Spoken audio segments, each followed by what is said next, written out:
Hello friends, and welcome to my channel. If you're new here, welcome. If you are a fan or a subscriber, welcome back.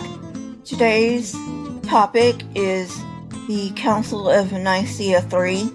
I'm not quite sure how many more episodes are going to be in this particular series.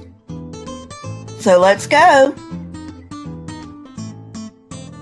The council also decided that Easter should always be celebrated on Sunday, and that it should never be celebrated at the same time as the Feast of the Jews. Pope Leo makes it clear in one of his letters that it was the duty of the Alexandrian branch to compute when Easter should be celebrated each year and send a letter to Rome,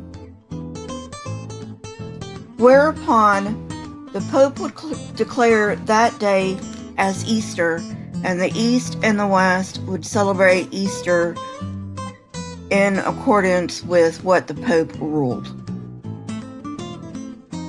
In practice, this was much more difficult.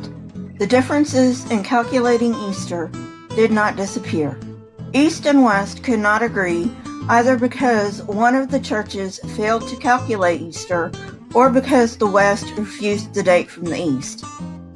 Therefore, even after the council, the East, or Alexandria, and West, Roman churches, celebrated Easter on different. The Synod of Sardica was convened in 343 AD to take up the question of Easter again, but again the decree was not observed. Thus, Emperor Theodosius had to take decisive action to answer the question of Easter. It was not until after 456, when Dionysius the Less proposed his table to the Romans, that the Easter question was settled.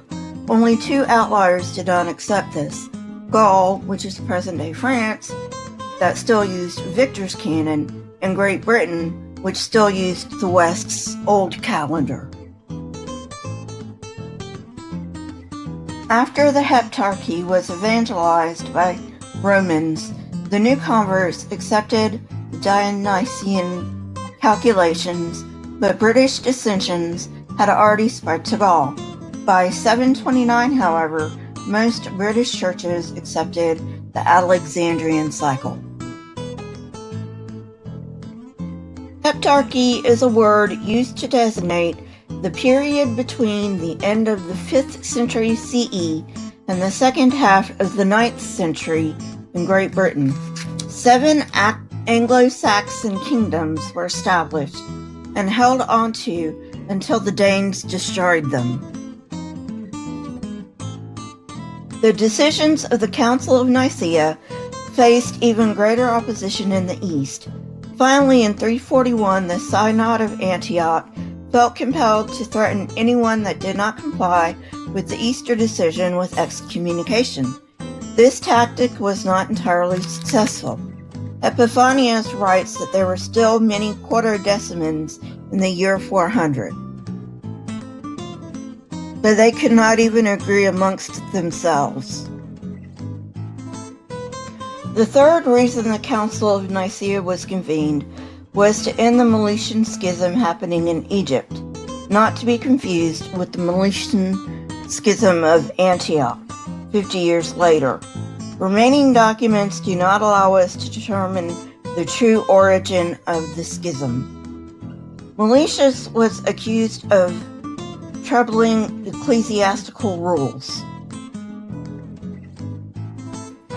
He held ordinations in strange dioceses, even though he knew it was against the rules.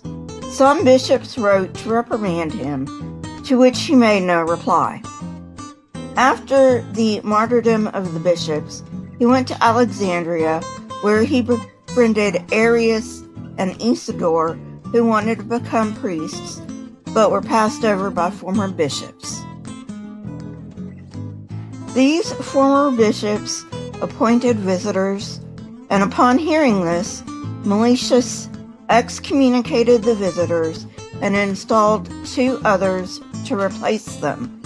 When the Archbishop of Alexandria found out what was going on, namely that Meletius had no respect for the martyrs, he urged the people to have no communication with him.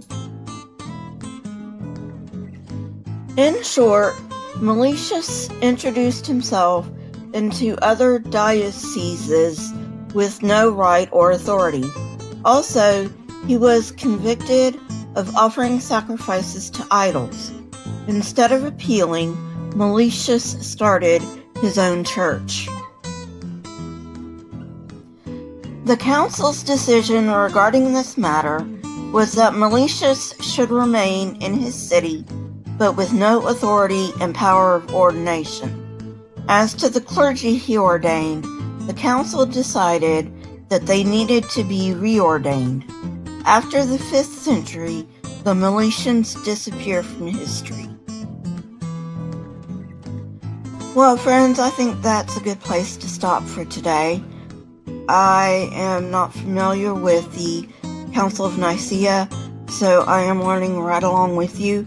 If there are any other decisions that they made, there will be a Council of Nicea 4. If not, this is where the mini-series ends. Links to my Twitter, Discord, PayPal, and email are in the description, along with the link to my source for this episode. Please leave your comments in the comment section. I love hearing from you. You can also DM me on Twitter, or you can email me at my email address. Question everything and never be afraid. Here are a couple of videos from my library. If you have not watched them, go ahead and watch them and tell me what you think. And I will see you next time. Goodbye, friends.